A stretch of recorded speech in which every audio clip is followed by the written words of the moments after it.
This 44-year-old man comes into the office complaining of indigestion that occurs only when he climbs stairs or carries heavy packages in from the car.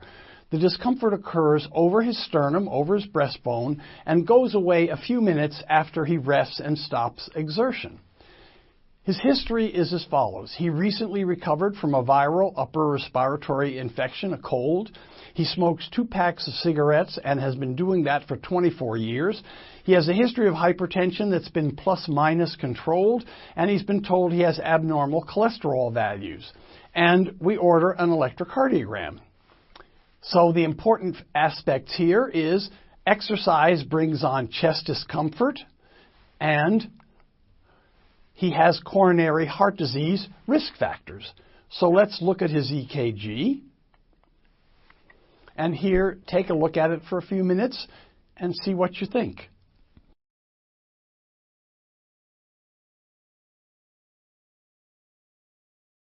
So this ECG has some abnormal ST and T waves, but it's really non-specific. It's not like the last one where we saw the nice squared off ST segment depression. So this could be consistent with ischemia, though, and because it's non-specific, but maybe he has a low blood potassium. There could be many causes of this. He could also be hypoxic because he may have lung disease from all of his years of smoking cigarettes. So the ECG doesn't show us a myocardial infarct, but it does show us some abnormalities in the ST and T waves. And as said, there could be many causes. Ischemia, drugs can sometimes do this, hypoxia, as I mentioned, sometimes infections. There could be central nervous system disease, a stroke, many others. So it's not a specific ECG. So we're thinking from the story that he has angina pectoris because he gets chest discomfort when he climbs the stairs that's consistent with angina, consistent with myocardial ischemia, lack of blood flow in the heart muscle. So what are the diagnostic tests that we could do? Well, we could do abdominal ultrasound, but I don't think we're going to do that. We could do a CT coronary calcium scan. That would tell us if there's atherosclerosis. Or we could do an ECG exercise test. That's probably the best test to start with, an ECG exercise test. If the patient didn't want to do that, you could do coronary calcium and see if there was a lot of atherosclerosis there.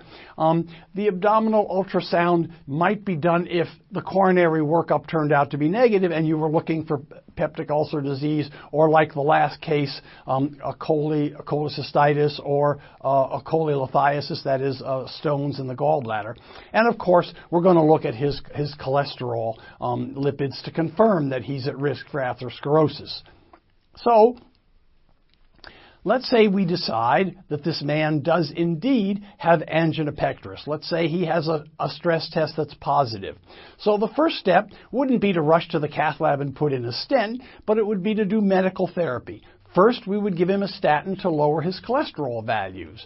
Then, we would control his blood pressure with antihypertensive drugs, probably a beta blocker, and possibly either an angiotensin receptor blocker or an angiotensin converting enzyme blocker.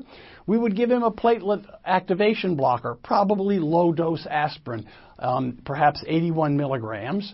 And he might, at some point, depending on how positive his exercise test, he might down the road get coronary angiography and a possible stenting of a blocked coronary artery. How would we decide that?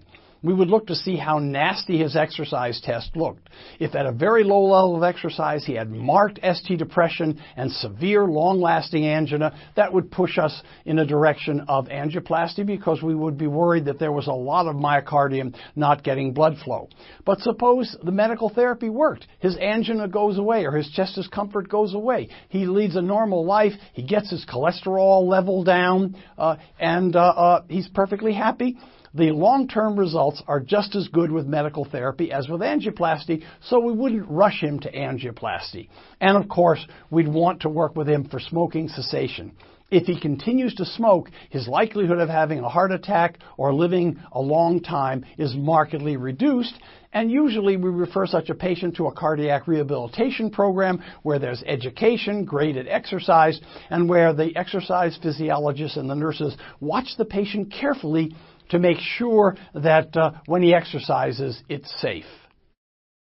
One other footnote for this case, of course, the example I gave you, this man's heart rate is quite fast, and you couldn't send somebody with a fast heart rate like this for exercise testing. Of course, this was the initial tracing from this patient when he was in pain and worried and seeing the doctor for the first time.